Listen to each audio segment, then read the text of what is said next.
Live from the Sinister districts and the great beyond. Good evening, everyone, everything, and all creatures of the night. I am Michael Ball, alongside Mr. Curbs. Tonight we descend into darkness, confront demons, and emerge into spiritual light. Stay right where you are. You're listening to the Sinister District.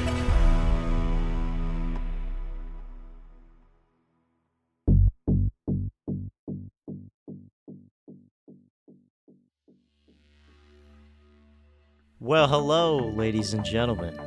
Welcome back to the Sinister District. I am Michael Paul alongside Mr. Curbs, and we are joined with our very special guest today, Mr. Nate. Welcome, Nate. He has seen a feathered-covered humanoid figure that has wings, perhaps. This thing is not something you want to see when you're waking up. But apparently this is what happened with Nate's encounter. This is a spooky one, folks, so buckle up. And just please welcome Mr. Nate. Welcome, Nate. How are you? I am doing well. Thank you for having me. It is a pleasure. So this happened when you were a child. This was a first-hand account. Mm-hmm. And, well, we don't really know what this is. Could be a legend, could be a cryptid, could be an entity, a ghost. But what you think it is a humanoid, right? So we're going to get into that. Yeah, so I've not heard of anybody else describe this particular one before, so I don't think I could go with cryptid. I've kind of got my own idea of what it is, but we'll get into that more later. So I'll set the environment for you. The house that I was living in, I was about 11 years old when this took place, but the house that I was living in was technically two-story. The second story was a finished attic, complete with 2 bedrooms and a bathroom upstairs. And the stairs ran through the roof of the living room. So you'd only be able to see like the first half of the steps, and then after that it's all up into the attic and cut off from view.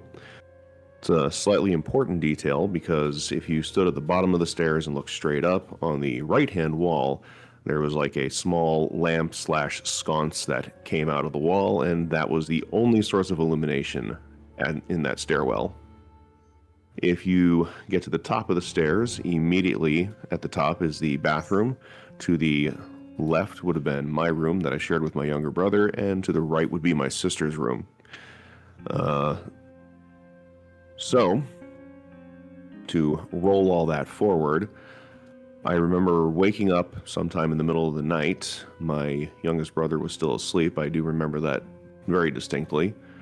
And I got up to go to the bathroom. I remember walking out of my bedroom door. The hall light was already on. And basically 2 steps forward, take an immediate left, and you're in the bathroom. Took care of my business, and I came out, and I'm looking down at the floor as I do this.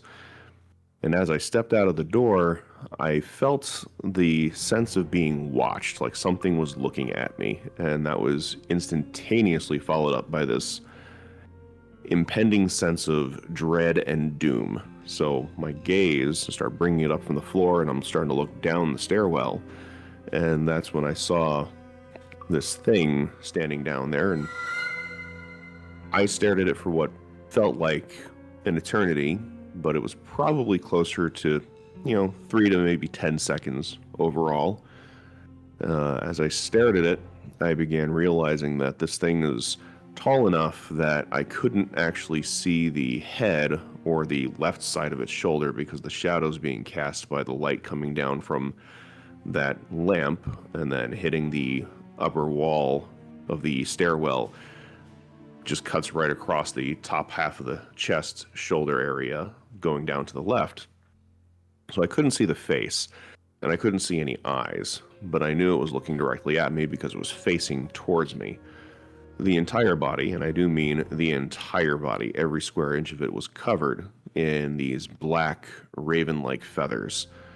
They didn't look greasy, they just looked like very well kept, very well packed feathers. And its hands, its arms, its overall length of the arms was longer than what you would expect on a normal person. As most people's hands kind of stop right about middle of their hips. This was almost down about middle of its thighs, so still above the knees. And I could tell by the posture that it wasn't slumping in the shoulders. It was standing perfectly upright. And at the end of each of its fingers were like these really sharp claws that probably came to about a good inch and a half in length. They weren't really curved, but more pointed. And as I kept staring at it, I began to realize that it had a set of wings that were kind of folded up on its back, almost like what you would expect to see in a movie with like an angel or the X-Men trailers. And as I stood there staring at this thing, my brain trying to process what it is I'm looking at, it raised its right hand up the stairwell toward me, palm up, and then curled its fingers in this sort of a come along or come down here motion. And it was at that moment for all intents and purposes, my brain just kind of stopped processing anything, and I think my legs kind of just took over, because next thing I know, my lower half is turning in the other direction and running back into my bedroom while I'm still looking down the stairs. And I slammed the bedroom door. I ran back under my covers. Brother was still sound asleep. And I remember pulling the covers over my head and just holding my breath. Like I'm absolutely not breathing. My heart is pounding in my chest, and I am listening for every and any sound that I can possibly hear, because the stairs that we had were fairly squeaky. And unless you put in a concerted effort to really make sure you stepped on the outside edge of each stair, there would be squeaking. So you always knew when somebody was coming up or going down, even if you didn't see them. And I didn't hear a sound the whole night. Kept holding my breath until my lungs were practically burning, and then finally I remember exhaling and then breathing in, and I still heard nothing. And I just remember laying in bed under my blankets until I finally passed out. Woke up in the morning and went outside my bedroom door slowly, cautiously, and obviously looked down the stairs, and there was nothing there to be seen. And I didn't tell anybody about this because, when you're dealing with parents, they're just going to say, oh, you just had a bad dream. Oh, you were just seeing things. Oh, maybe you were sleepwalking. But I knew for a fact I wasn't sleepwalking. That was 100% real, 100% something that I could see and understand. And I strongly believe that if I had actually gone down the steps towards whatever that thing was, I probably wouldn't be here today. But fast forward a number of years, and I think I've come to the conclusion that that was in fact a demonic entity and less just a cryptid.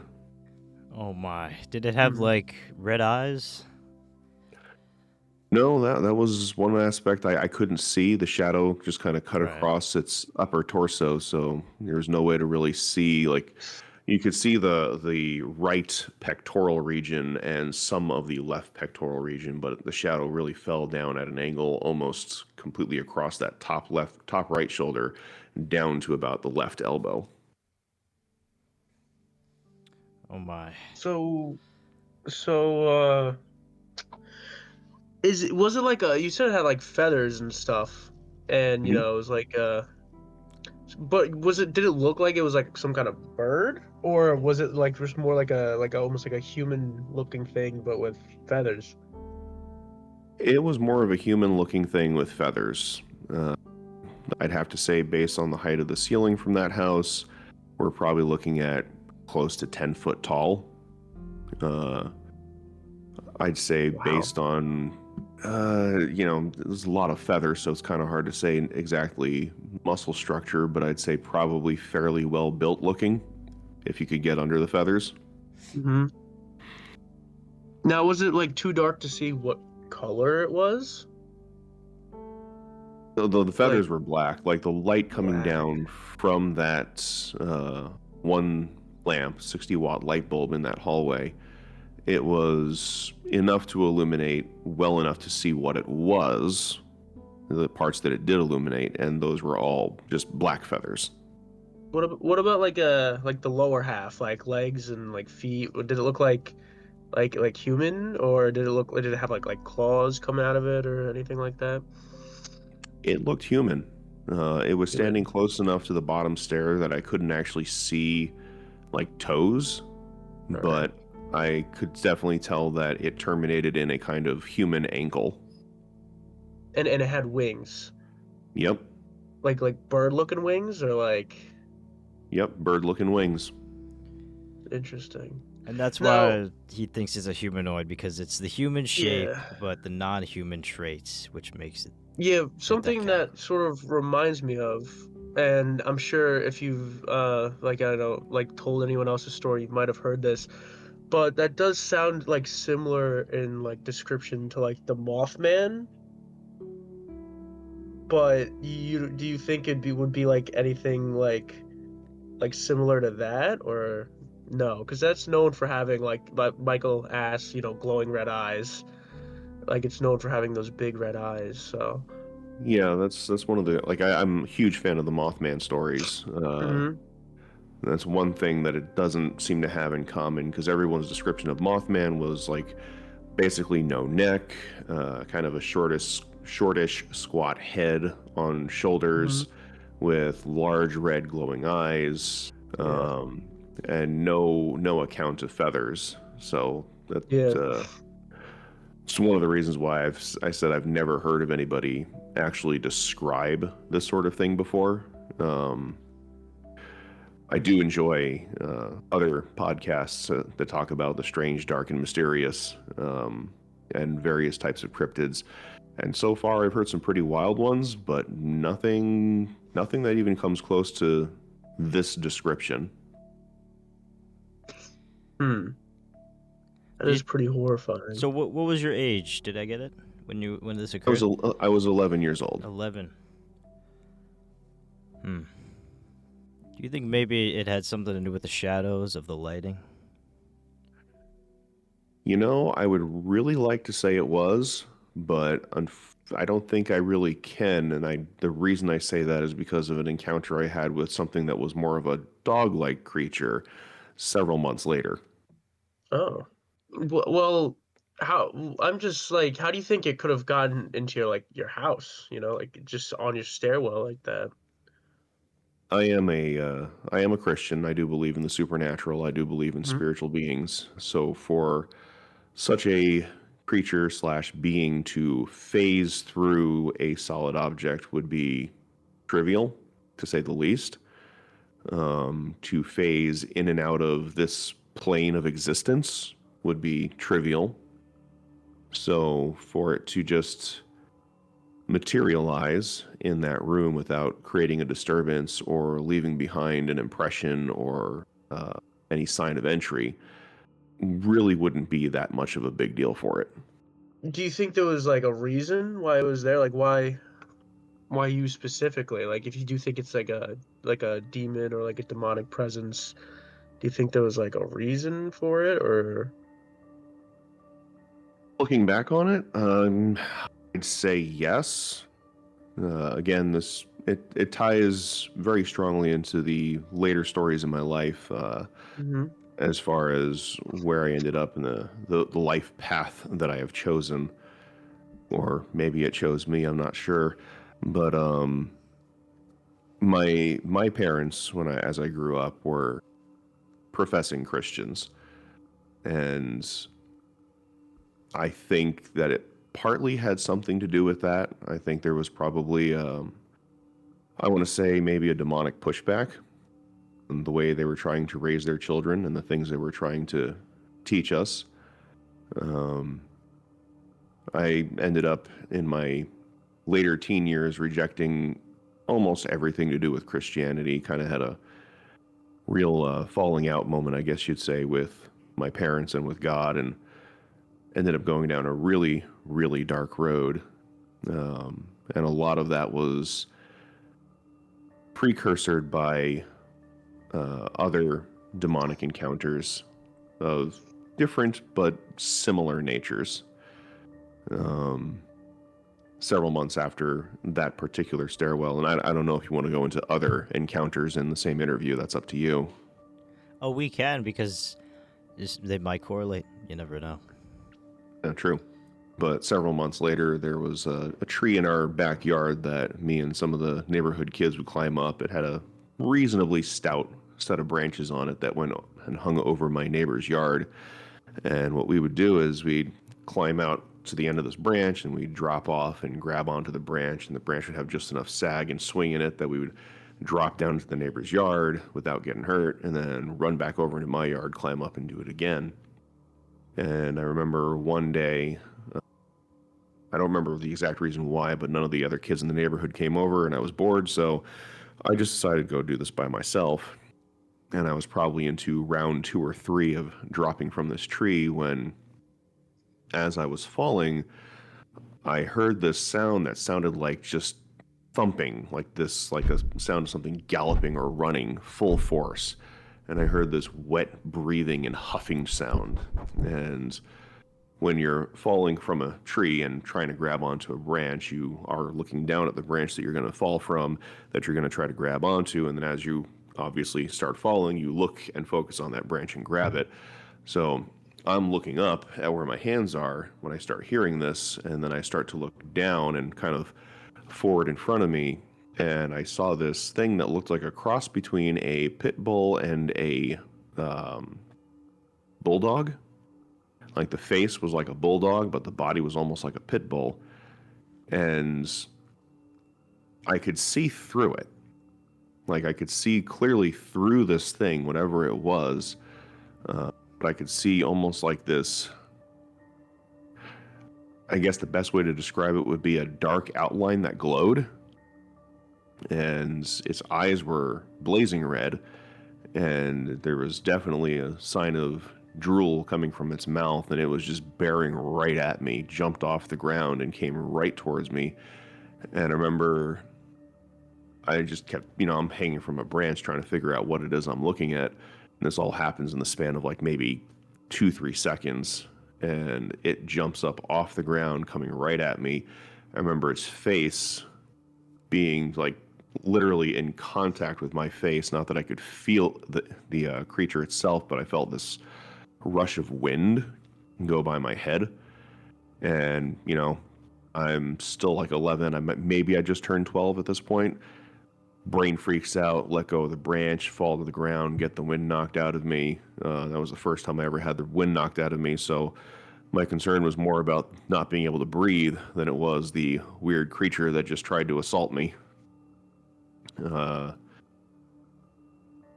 I remember at that point in time having kind of a fascination now for whatever this stuff was. I didn't quite understand it. Of course, being raised in a Christian house, your access to information on quote-unquote magic and sorcery and witchcraft is extremely limited. But I remember just having my curiosity piqued by this and wanting to understand more, so I'd spend quite a bit of time thinking about it, not really getting anywhere or doing anything with it. Obviously, limited resources. And from there, fast forward a number of years, and I won't get into all the sordid details, but life got ugly. I rejected the idea of religion and God and Christianity. I had something of a falling out with both of my parents, and we were not in the best terms of relationship. I'm about 17 years old at this point. And I remember, I can't tell the exact time frame because I don't really remember that much, but I do remember one day where I started hearing a voice in my head that sounded very much like my own voice. And I remember just thinking to myself that I'm thinking loud. And that went on for a couple of months, and then there was a second voice that almost sounded exactly like me as well. And before too long, I had 3 different voices that were speaking to me in my head and, showing me these for lack of a better word, visions of things that I could be doing with my life and ways that I could have revenge on people and ways that I could control people and things that I could do to people to control them and keep them in fear. And yeah, I'm thankful that my parents did raise me the way they did, because it did give me a bit of a strong moral background to not just go along with all these intrusive thoughts. But I do remember after I'd actually hold conversations with these voices. It was an actual back and forth exchange with all three. So it wasn't like, the voice tells me something, I say, shut up and go away, and the voice keeps talking. It was, voice tells me something, I would ask a question, the voice would respond. And then one of the other voices would chime in and say something different or agree with one of the first voices. So you're having auditory hallucinations. You're talking to yourself in your head. From the outside perspective, yeah, it would look like that. But, when you know something's not you. Right. That's kind of where it was at that point. I knew what I was hearing wasn't me. It took me a while to figure that out, because, like, when I first started hearing these voices, I just kind of ignored it.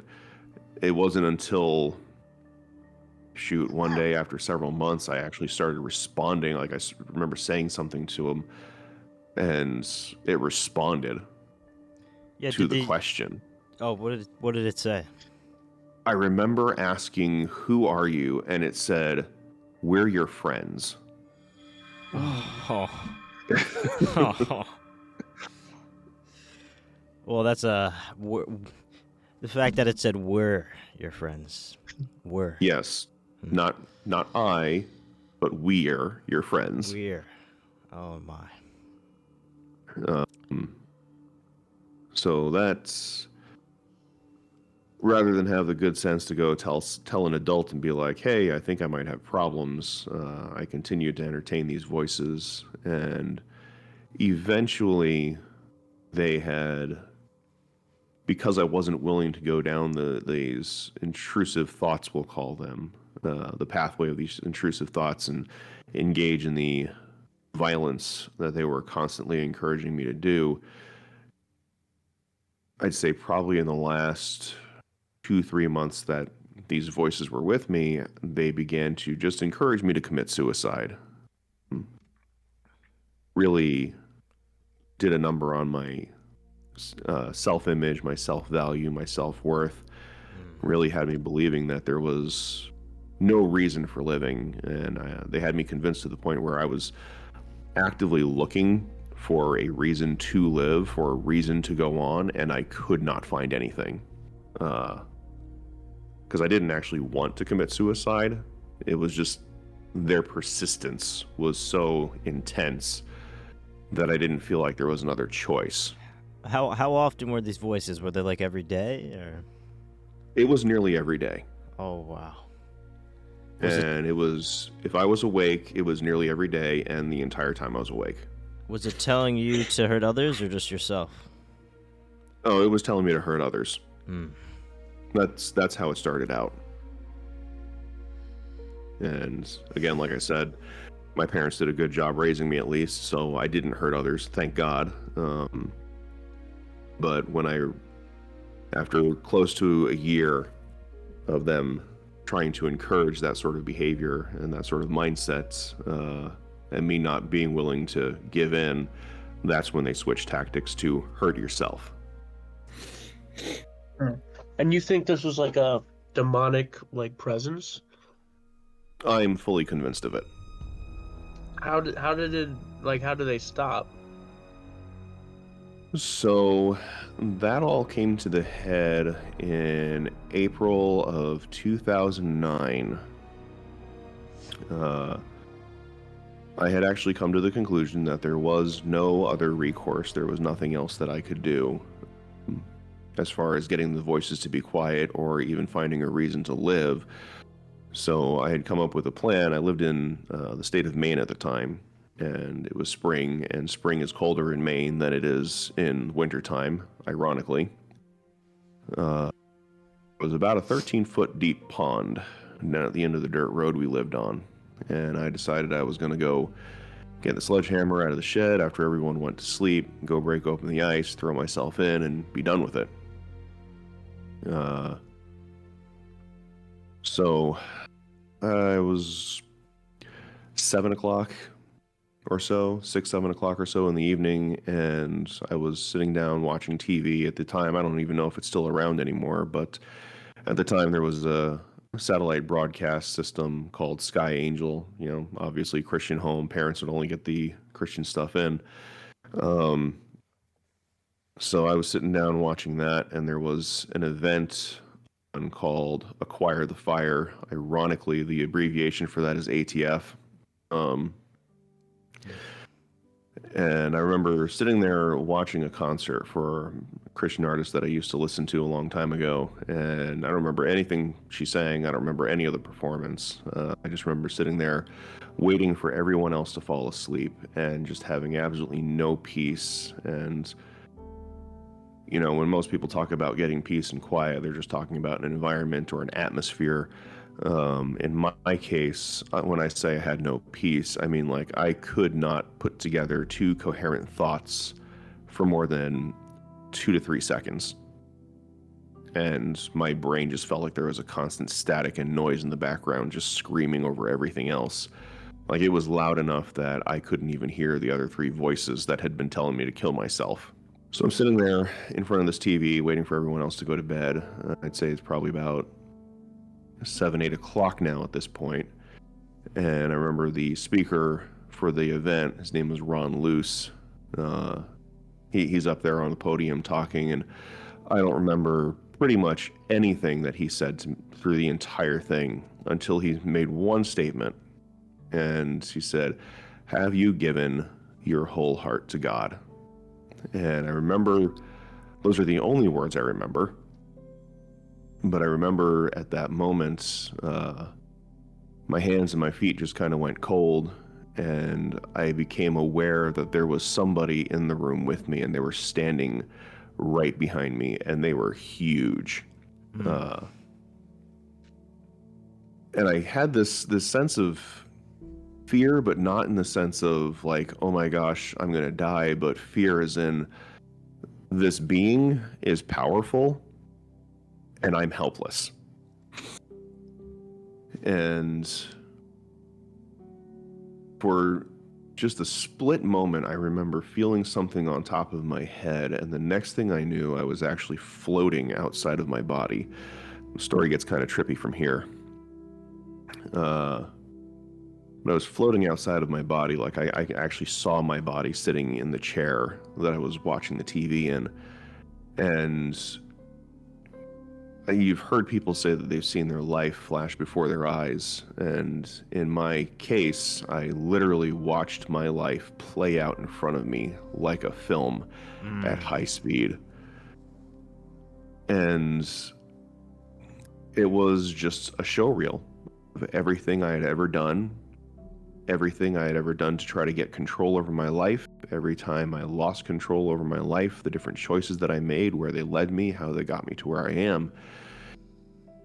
And then I remember when I got to the end, it was like watching you know, like when you put 2 mirrors together and you just have that constant back and forth reflection where it's like an infinity tunnel. Right. So I remember sitting there, like I'm over my body, and I'm watching an image of myself sitting in front of an image of myself, sitting in front of an image of myself into infinity. And that was the point where I heard the voice of this person standing behind me, and they said, and to this day I'm convinced it was God Almighty, the creator of the universe.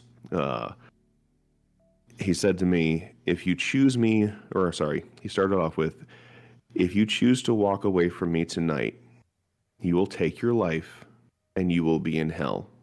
And for just a split second, I experienced what that was like. It wasn't, you know, oh, I was sent to hell and I saw the fire and the brimstone. And what I experienced was separation from the creator of the universe. and I cannot describe the fear or the pain that I experienced. Like, I could not scream, I couldn't breathe, I couldn't do anything except just sit there and be in pain.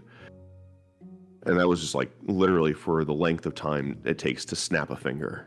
But you And knew, then, like, you were in hell spiritually. It wasn't like Dante's Inferno depiction, but it was just like, I could feel that I'm in this, you know? I could feel the separation from the presence of God, from the presence of the very life force that created me, and it was Right. terrifying and excruciating. And that's always been my biggest takeaway from that. You know, I hear people talk about hell and the fire and the brimstone, and it's like, sure, that might all be real, but it's not the thing I'm worried about. Well, that's got to be more intense than the winged thing you saw, the humanoid.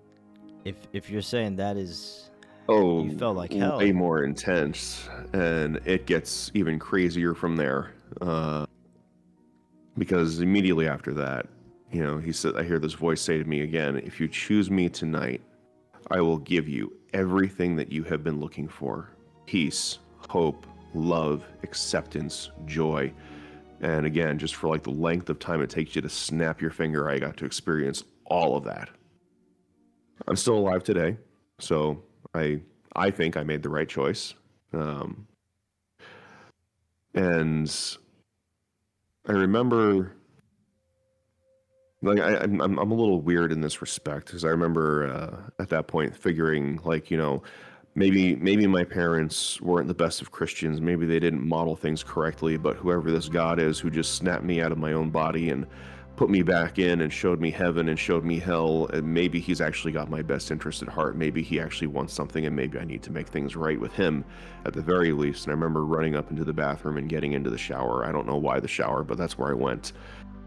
Maybe some sort of symbolic cleansing, I guess. And I remember just bawling my eyes out and thanking him for that intervention and thanking him for taking an interest in me. And I literally in that moment felt arms wrap around me and hold me up off of the floor. My feet were actually suspended off the floor.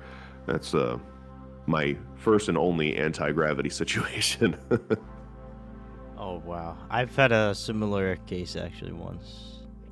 I know how that feels. The presence of Jesus or God, or, you know, it's really something. You can't explain it. It's really uplifting. It is, literally in that case.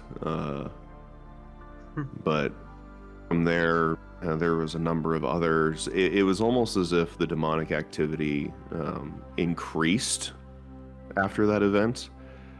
And it always felt like they were kind of sending the message of, you escaped us, but we haven't gone away. Right. And I think the next encounter was, it's interesting and it bears relevance just because of something that would happen later in my life. But I remember sometime after that event, it was probably a couple months, that I want to say it was a dream, but it was one of those dreams where it just feels so real that you wonder if you've had an out-of-body experience.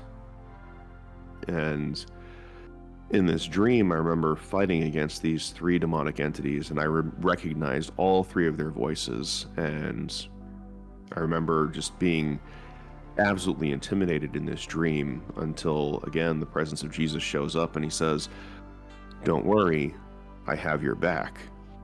And I remember fighting each one of these guys and just absolutely messing them up and kicking them out. And it was interesting because I knew the voices, and because it was the first time I'd actually seen a physical form for each voice.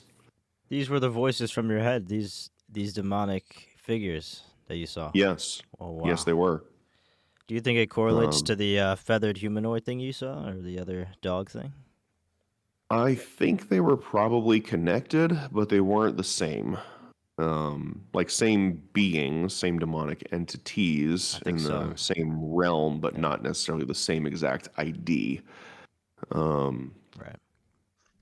But probably, 12, 15 years later, I'd be sitting down watching Facebook Reels with my now wife, and there was a security camera footage, and it was, a little grainy, but it was still pretty legible as far as what can be seen. And there's this guy who gets attacked by a mugger, and the mugger grabs this guy, pushes him to the ground, tries to get his backpack. The mugger has a knife, and you just see this shadow creature come up out of this man that got knocked down. And I see, as I'm looking at this creature that's moving around, like apparently the mugger can see this creature, and he goes running off when this creature takes a swipe at him. And I'm looking at the creature, and I just pause the video, and I'm staring at it. My wife's like, "What's wrong with you?" I said, "That's one of them." And she says, "What do you mean one of them?" I said, "That's one of the guys that I fought. That was one of the voices in my head." It's like, I don't know if they share similar forms or shapes, but that looks exactly like him. Wow. It's crazy. It was an absolutely wild ride. I just remember being absolutely floored by that one. Wait, so the voices went away after you like got rid of them in your dream? Yeah, dream, vision, whatever it was, out of body experience. I don't really know how to explain that one exactly, but so I'd say at the moment of my salvation moment, we'll call it, is when the voices stopped actively having a participation in my head. I guess I could say that after that, there was the lingering presence, like you kind of knew somebody or something was there, even if you weren't hearing from them or getting communication. Kind of like when you know somebody's hiding in a room, but you don't know where they are. It was at the point that I had this dream / vision / out of body experience where that sense of the presence was gone. At that point, it was just totally gone.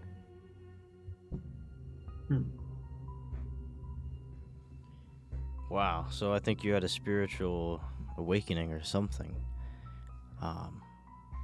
You've seen nothing since. Nothing since. Nothing as far as voices inside of my head, no. Right. As far as current stuff goes, I can say that things as far as demonic encounters have definitely gone down to just about non-existent. Right, well, that's pretty good. Oh wow. Yeah, that's always a plus. Do you go to church a lot now? Are you very spiritual? Well, so as you commented before, I have a voice for radio, as I've been told before as well.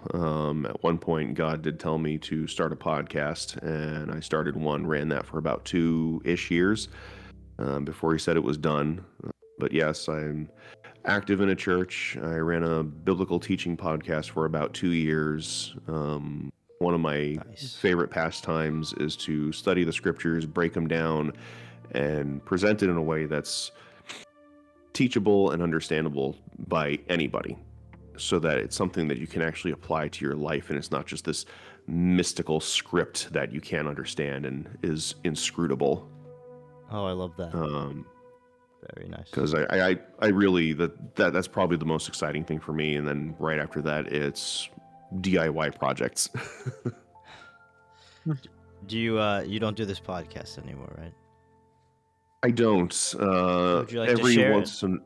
Oh yeah, absolutely. It's Okay. Gospel Nate. I believe it's still up on Spotify. It's a little hard to find just because there's other guys on there that have Nate in their podcast name and it shows up first, but mine is Gospel Nate.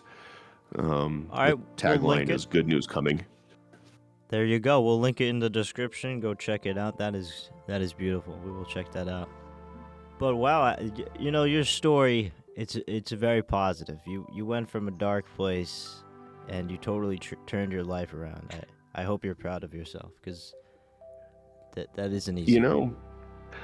I'm proud of myself only in the sense that when the right path was set out before me, I had finally had the humility to submit to it rather than having the pride to back away from it. And that's probably my biggest takeaway, is that moment in my life was, I'm going to use the word humiliating, but not in the sense of shame, but rather, I guess humbling would be the better word for it. It was the most humbling moment of my life. It brought me to the point where I was humble enough to know that I needed help, and humble enough to accept the help, and humble enough to be obedient to the voice that was calling after me into better and higher things. Because I can honestly say that if not for that obedience to the voice of God, if not for that obedience to Jesus Christ, I wouldn't be here today. And even if I had survived, I would not be in the good place that I'm in right now. This makes me want to be more religious. For me too. It's not easy. Honestly, I got saved when I was just shy of 18 years old. I'm 43 years old now. I've had my ups, I've had my downs, I've had times where I go backwards in my faith and my progression. I've had times where I make leaps and bounds in it. The path forward and the path to following Jesus is not necessarily an easy one, but it is a simple one. And it always just comes back to being obedient to what he calls you to. Get into the Word of God, get into a good church, really actually take the time and talk directly to Jesus, ask him, how he sees you, ask him if he loves you, and then having the patience and humility to sit there and listen to what he has to say, right? Actually hearing it from him. It's one thing to read the Bible and say, oh yeah, Jesus loves me, this I know, for the Bible tells me so, like the nursery rhyme. It's another thing entirely to actually hear him speak to your heart, even if it just shows up in the sense of just knowing that he's smiling at you. That's still an I love you as far as he's concerned. And that changes literally everything. Is there any other times where you heard like the voice of God? Or Oh, well, there was this one time. There was this one time with this young lady I had a crush on years and years and years ago. I was still single as a Pringle, and I remember I had just gotten saved, just gotten out of all this demonic stuff. I'm totally reveling in my newfound spiritual faith and growth and freedom. And I meet this girl, and she is getting into witchcraft. And I am head over heels for her, and I'm just totally interested in her, and I'm trying to figure out ways of like trying to interact with her and trying to have more to do with her. And I'm working a graveyard shift, and I'm just sitting there trying to figure out like excuses to spend more time with her and share the gospel. And I'm obviously on the shift, I'm by myself, so I'm just talking out loud to myself just to hear my own thoughts. And all of a sudden, like, I completely lost control of my mouth and my voice, and I hear, like, in my head and then through my mouth, the voice of Jesus going, "You can pray for her and you don't actually have to be in the same room." And I just, immediately after, like my mouth goes back to being my own. It was like that was probably one of the weirdest voice of God moments. That is very weird. But it's weird because witchcraft is most notably not good, but it's not even. It depends what it is. There's some good spiritual witchcraft out there, for sure. So that's interesting. But I don't know what she was doing specifically. But so in my experience, witchcraft generally tends to be more about manipulating others and manipulating circumstances to benefit oneself or benefit somebody that you particularly care about. And if we go back to scriptures again, I'm not saying this to like beat on anybody. I'm just saying this because it's what I've learned in my own life. If you go back into the scriptures and you look at what witchcraft is, And the biblical view of it is trying to control things in the spiritual realm without the authority or permission to do so from God, to manipulate people and or events for your own desired outcomes. And one of the things that God is adamantly against is manipulation. Really? Okay, that's very interesting. I do have a close friend that does witchcraft, and she says this is a very positive thing, and that she's very religious. She loves God, and maybe we'll have to have her on the show then to see the other side of that. Yeah, that'd be an interesting one to hear. Since when do you have a friend that does witchcraft? It's a long story, but I want to backtrack real quick. What started this all, do you think? What is the root cause? I don't think a demon just shows up into your life like that. That's never happened to me. How does this start? Well, I would have to say it probably has more to do with the trajectory that your life is supposed to take, and how likely you are to submit to that trajectory. I do know that after I came to Christ and after I, started growing, he started using me in various ways to affect people's lives, to preach the gospel. The same young lady that I was talking about having a crush on, she ended up many years later, we'd get out of work at like 10 o'clock at night, and we'd go there, sit on this concrete wall that was over by the side of the company we worked for, and we'd stay there till like 4 o'clock in the morning talking about God and religion and life and all this other stuff, but typically about God. And it would be many, many, many, many years later that she actually did end up getting out of witchcraft and gave her life to Christ. There are many other people that I've had the opportunity to share the gospel with and speak to, and while I was not the one directly responsible for basically, quote unquote, leading them to Jesus, I did have the opportunity to plant seeds.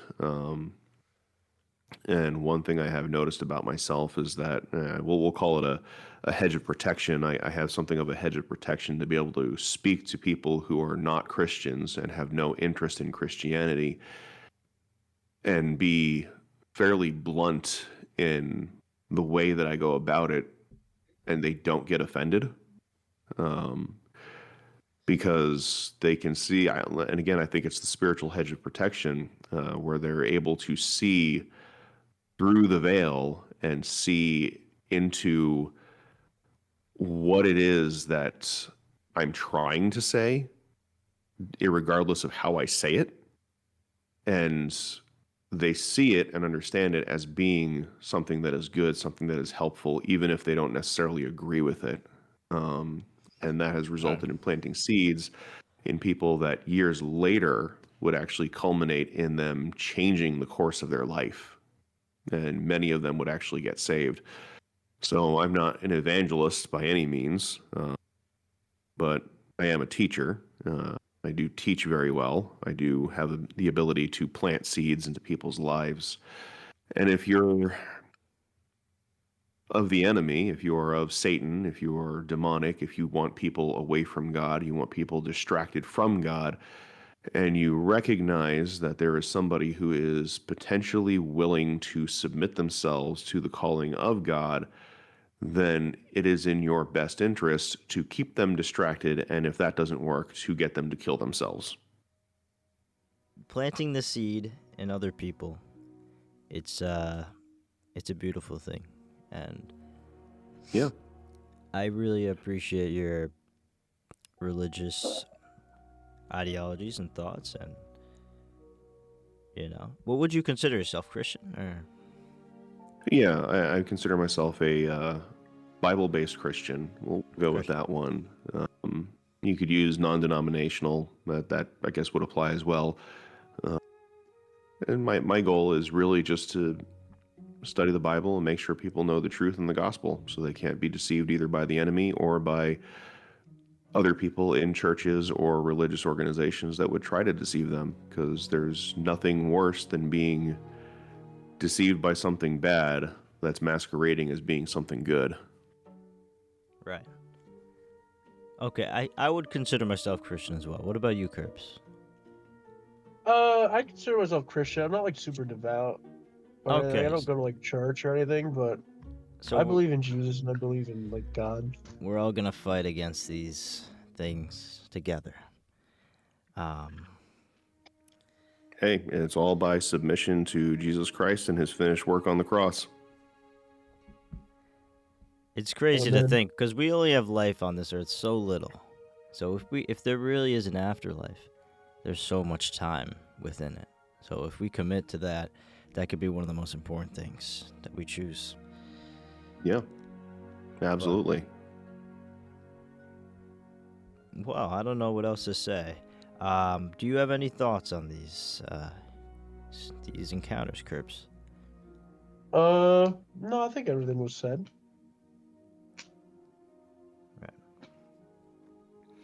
From childhood to the later years in your life. Well, not later years, but No, it's later. You've encountered a lot, sir. More than most people, I'd say. So. And I haven't even told you about the Transfiguration story. Oh my. What the? We'll hold that thought. You've experienced more than I think any other guest we've had on. Hold This that started thought. as like, what was it like the bird humanoid thing, and then you're Right. like, well, there's also a dog, and there's also demons. Oh my. And then there was the homeless guy that literally transformed into a demon right in front of my face. Well, hold that What? thought. We're gonna take a break. I need a drink, and we'll be right back, folks. Stay tuned.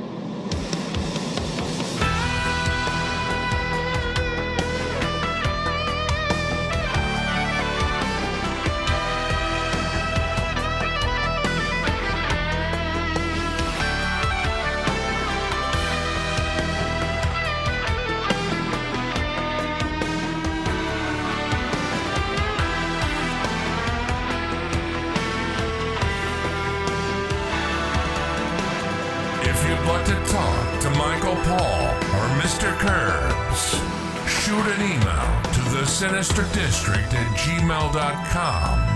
That's thesinisterdistrict@gmail.com.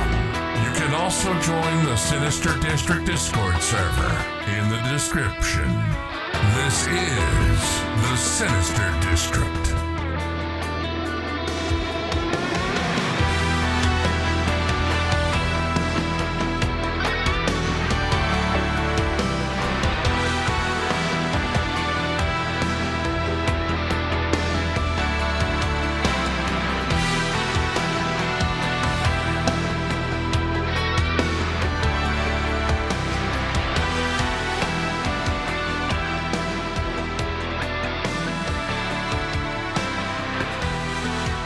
Back. Welcome back. With Nate, he's going to continue his story on the homeless transformation. Yeah, so this took place about the same time that I was working at the same business with the same young lady that I had a crush on. And she was going to the bathroom. We both worked on registers. She went to the bathroom, and there was this homeless guy that would come in on a fairly regular basis. I'll change his name to Paul. Not Michael Paul, but different Paul. I hope not. But he would come in every day. He had slurred speech, no teeth, just smelled so bad. You felt bad for him, but he apparently made enough money because in the state of Maine, if you collect soda cans, soda bottles, wine and alcohol bottles, you can turn them into what they call redemption centers and get money in exchange for it. And he made just enough, apparently, between that and That might have been me, government then. assistance. I do that. Oh, no. But made just enough on government assistance and that to keep a roof over his head, but didn't have running water. So there was that. But he'd come in all the time, and you could tell he wasn't quite all there. But he was friendly enough. I remember one day standing at the register, coworker goes off to use the restroom, and I just had this sense of there's something coming. There's something coming up from right behind me. And to set the stage, the front of this convenience store, it's all glass windows, glass doors, the whole 9 yards. You can see right through as soon as you turn the corner from around the street. And register 1, which is the register I was assigned to, was right up against the window. So, you just turn to your left and you're looking outside.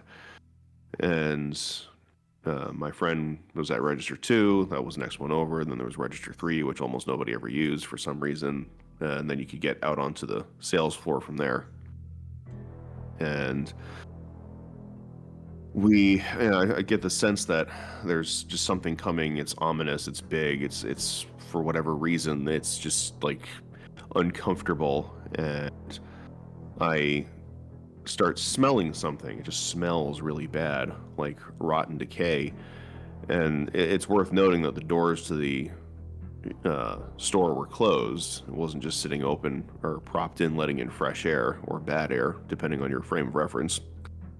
And Paul comes right around the corner, and he's standing right in front of the window, and he's got his black trash bag full of his cans and bottles and stuff. And I remember he looked at me and he smiled, and he reached down inside of his bag and he pulled out this big old bottle of some kind of strong liquor that was empty. So he was all excited because theirs are 15 cents a pop. You thought I was going to say a head. But no, it was some kind of a liquor bottle. And he's smiling big and wide, and he's all happy. And then, I kid you not, while I'm standing there watching him be all happy about this, it was like watching something phase through him and almost bubble through his skin to the outside. And it was just this grotesque, slimy, greasy looking demonoid creature. I can remember the details to this day, but I cannot do justice in the description. All I can say is, think of the most grotesque, horrifying thing you've seen in any horror film ever. This was worse. Hollywood has nothing on this. So this demon just crawled out of this man, Evil Dead style. Yeah, we're just totally just it was like it didn't. You know what? I'd almost equate the transformation to what you would see with Venom.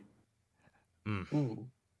So it was kind of sort of almost similar to that, but more just kind of coming up and out of and enveloping this man. So it's just staring at me, it's holding this bottle of liquor in its hands, or in its hand with the trash bag in the other hand. It's looking right at me, and it's got just this grotesque looking smile with a hole, it kind of just holes for eye sockets. And then it felt like, once again, you see this stuff, it shocks you, you're standing there staring at it, it feels like an eternity. My skin felt like it was trying to crawl off my bones and hide behind my skeleton. It was just that grotesque to look at. And then all of a sudden, I just see this thing slowly go back inside of him, and he walks a little bit further down the window pane, opens up the door to the store, comes walking in, comes right up to the register, and he goes, Nate, today's one of the best days I've ever had. I've got so many cans and bottles. And I'm like, you have no clue what just happened to you now, do you? And right then and there, just as he's talking to me about his bottles, my coworker comes out, and we'll change her name. We'll call her Melissa. He looks right at her and goes, Melissa, you need to listen to everything Nate says. This is baby Jesus right here, and he knows what he's talking about. And then he just turns on his heels and walks right out the door without saying another single word. And she just looks at me and goes, what was that? And I'm just like, I don't know. Oh, Paul. Oh. Wait, was this during the voices, or was this after? This was after. This was well after. This is probably nearly 2 years, 3 years after. Damn, so he just turned into a demon for like no reason. Yeah, and it gets even crazier than that. That very specific spiritual entity. Are either of you familiar with Mr. Ballin? But he tells the story of this woman that moved with her 2 daughters to, I think, someplace in upstate New York. And mind you, where this happened with me, I was in Maine. The story that he's telling happens, I think, in upstate New York, if I'm not mistaken. And they move into this house with like all kinds of satanic ritual stuff happen. There's pentagrams, there's Ouija boards, there's stuff etched into the walls. There's all kinds of evidence that satanic occult-like stuff happened there. And towards the end of the story, he's telling about this, I think it was the younger daughter, said that she was home alone and she heard something in the closet and she went and hid under the bed, and whatever it was, like, walked past the bed, got up on top of the bed, and then looked under the bed and looked right at her. And what was described was, I'd say, just about verbatim what I saw come out of this man. And the timing of the story, if I remember correctly, was almost exactly time-wise would have happened very, very shortly after I saw this manifestation. So that was pretty wild. It's just weird how some of this stuff just kind of keeps popping up and like, oh, I know that one. Friend of yours? No, not really. I was just curious, like, how did that little girl survive? I'm guessing she survived that, or like... According to reports, she did. It saw her, but it didn't, like, do anything to her, didn't drag her out of the bed or affect her, just scared the ever-living snot out of her. I was about to say, I think I'd shit my pants. I mean, I almost did. Like, that's like, you just chilling under the bed, you think you're safe, and it just peeks under. They never peek under the bed. That's supposed to be, like, the safe spot. Yeah, that's breaking the lore. You can't do that. at least in the movies. Well, what are our final theories here as we wrap this episode up? Curbs, what do you think happened in this whole story? All these encounters. Sounds like some really spooky demons, if you ask me. I really have no, like, usually we have, like, a lot of, like, I guess cryptid type stuff for the show, and usually I'm like, oh, it might be something like this, might be something like that. I don't really have, like, an explanation for this one. Probably it's just demons. No explanation really... 2 weeks in a row, Curbs, for you. Couldn't explain the Hat Man either. Oh, yeah, the last one was a weird one, too. Huh. Yeah, the Hat Man was a weird one. Yeah, I guess we, shit, man. We gotta find someone who meets, like, Bigfoot again or something. We gotta do something simple next time. Well, out here in sunny Florida, there is the chance of always meeting a Bigfoot, so I will try my best to run into one. Me too. Probably not nearly as scary as Paul. Probably not. I'm gonna have to agree with you there. I think it's a demon. He said it for himself, and he had a spiritual awakening. And, it's a crazy story, but it's a real story. So, but we're not really here to tell you what it is, but what it isn't, definitely. So, thank you guys for listening. We'll be back next week, in 2 weeks, every other weekend, and we have an encounter of an extraterrestrial, Curbs. That's what I've heard. So, stay tuned. All right. And any final words here from the amazing Nate? Yeah, I guess, stay safe out there. If you hear voices in your head, go find Jesus. That's the only way out. From the Sinister District and the great beyond, good night. And when something in the dark asks you to come closer, listen to your instincts. Good night.